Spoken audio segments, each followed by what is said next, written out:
ദിവ്യാത്മാക്കൾക്കെല്ലാം വിനീതമായ നമസ്കാരം.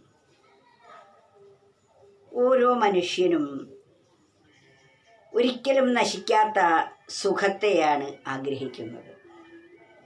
എന്നാൽ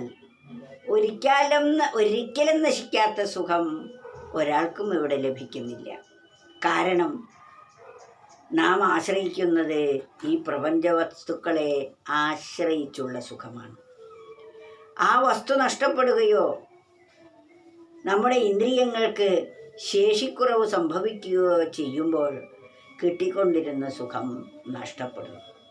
പലതിനെയും ആശ്രയിച്ചുകൊണ്ടുള്ള സുഖം ഒരിക്കലും ശാശ്വതമല്ല, അത് ക്ഷണികമാണ്.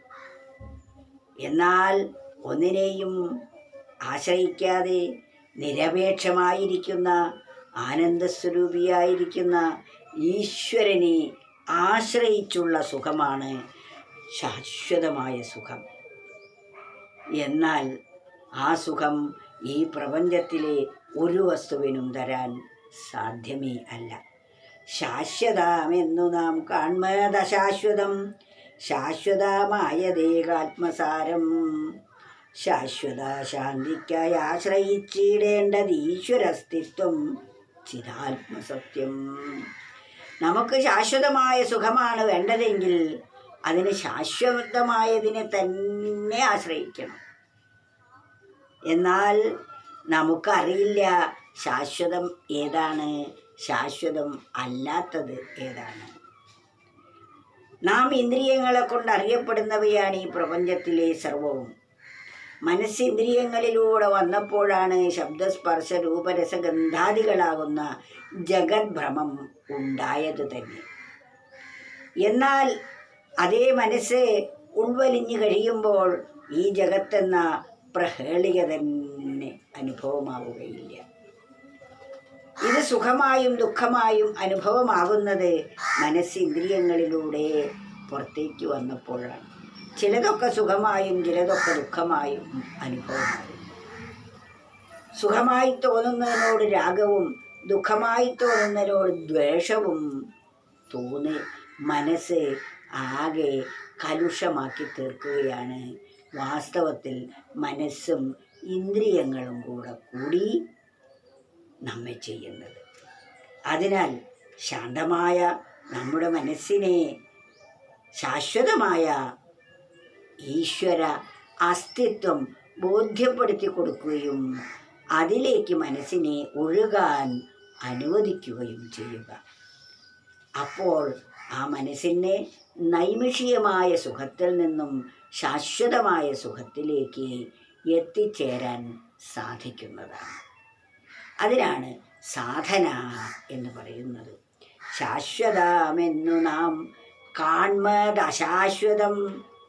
നാം ഇന്നിവിടെ ശാശ്വതമായി തോന്നപ്പെടുന്ന വസ്തുക്കളെല്ലാം തന്നെ അശാശ്വതമാണ്.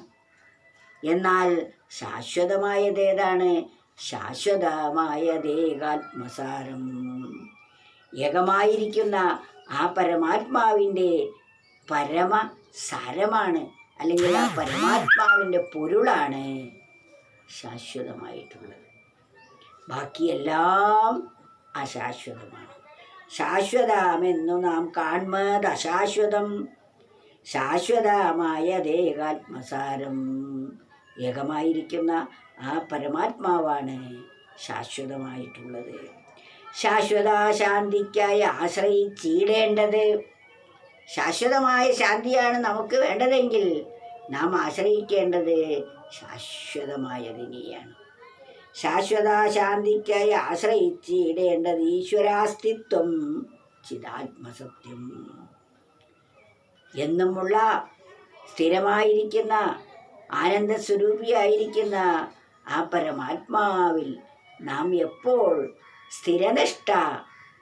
സ്ഥിരനിഷ്ഠിതരായി തീരുന്നുവോ അപ്പോൾ നമുക്ക് ശാശ്വതമായ സമാധാനം കൈവരിക്കാൻ സാധിക്കുന്നതാണ്. അതാണ് ജന്മോദ്ദേശം. അതിനുവേണ്ടിയാണ് മാനവനായി ഇവിടെ ജനിച്ചു വന്നിരിക്കുന്നത്. ഈ പരമസത്യം ബോധിച്ച് നമ്മൾ ശാശ്വതമായ ശാന്തിക്കായി ശാശ്വതമായിരിക്കുന്ന ഏക ആത്മസ്വരൂപത്തെ നാം അറിയേണ്ടിയിരിക്കും.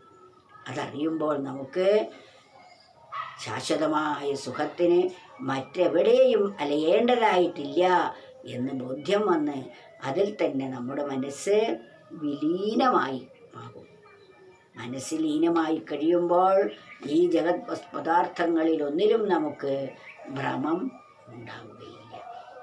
ശാശ്വതമെന്നു നാം കാൺമത ശാശ്വതം ശാശ്വതമായതേകാത്മസാരം. ശാശ്വത ശാന്തിക്കായി ആശ്രയിച്ചിടേണ്ടത് ഈശ്വരാസ്തിത്വം ചിദാത്മസത്യം.